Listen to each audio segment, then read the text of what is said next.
Before we get into today's show, I just want to thank everyone who subscribed to the channel. Help us reach our latest milestone, 14,000 subs. I want to give a shout out to just 10 random people who I saw subscribe recently. Bradley Tarr, Bart Roberts, the Champs of Mile High, Richard Lackey, Cody Roberts, Manny Reloaded, Riley Pitzer, Dorian Smith, Jay King, Michael Miller, and so many more. Thank you guys so much for subscribing. You don't really know how much it means to us YouTubers, but it goes a long way. And if you haven't subscribed, well, you know the drill.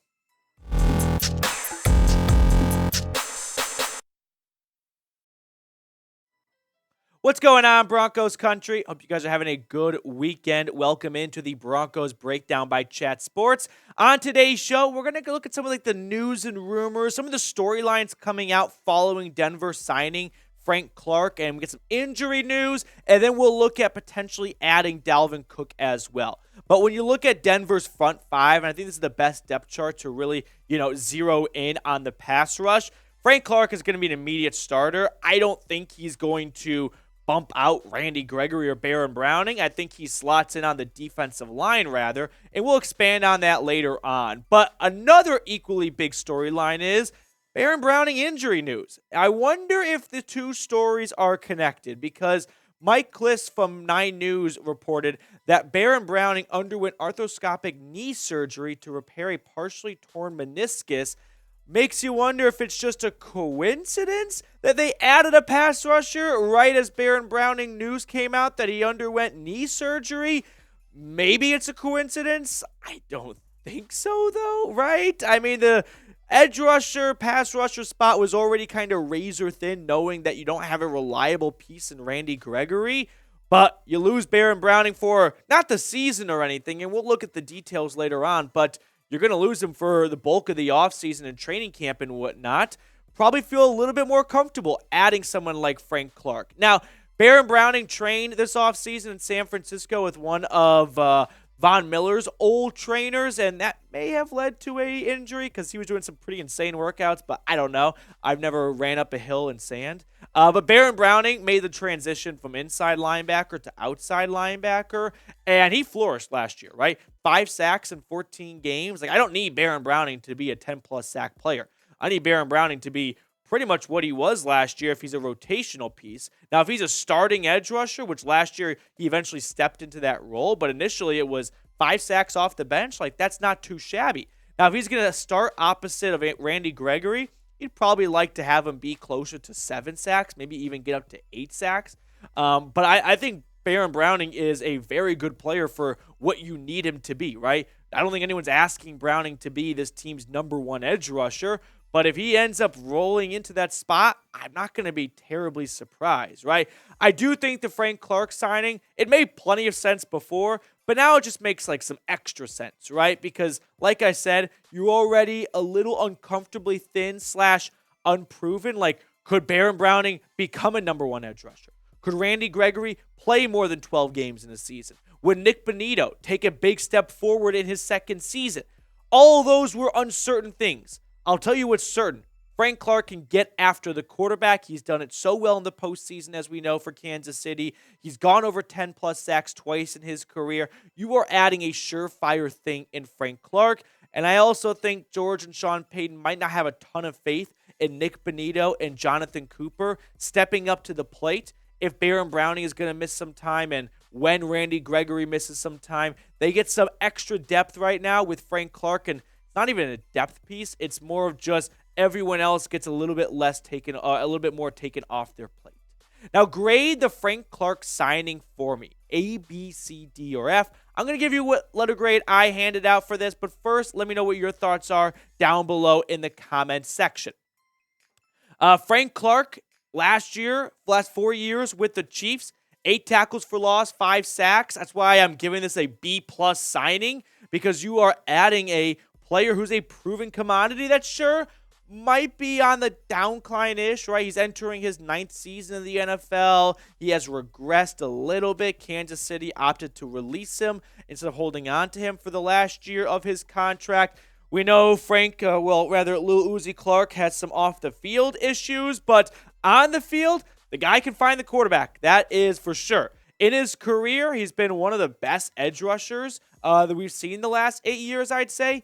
58.5 sacks, especially in the postseason. So if Denver plans on playing football into January and playing past just a wild card round, Frank Clark is someone who's always showed up for the big games. Now, a question I had when they initially signed Frank Clark, and this is kind of X's and O's nitty gritty here, how does Denver plan to utilize Frank Clark? I've seen some people out there go, the Broncos got some awesome depth. No, you don't get depth when you sign a starter, okay? That's not the addition of Frank Clark. Adding depth would be like adding Dalvin Cook, for example, who we'll talk about later on. That's a depth move.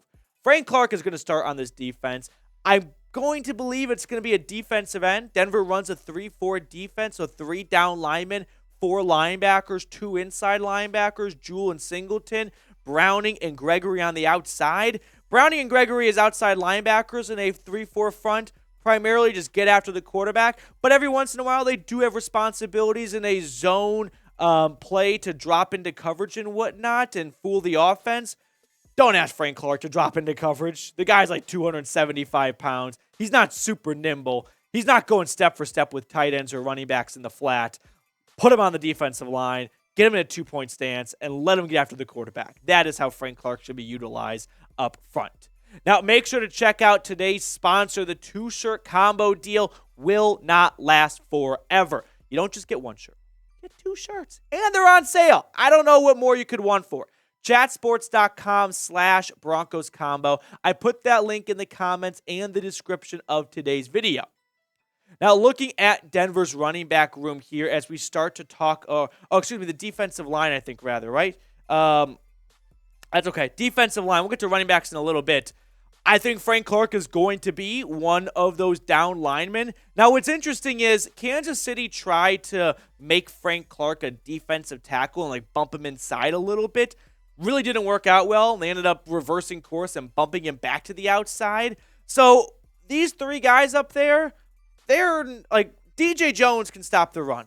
Zach Allen, maybe, but not really so much. So I wonder if on 1st and 10, if you're sniffing a run play coming, you toss Tyler Lancaster or Jonathan Harris out there to get 2 run-stopping defensive linemen instead of completely selling out for the pass and being vulnerable on the ground up the middle.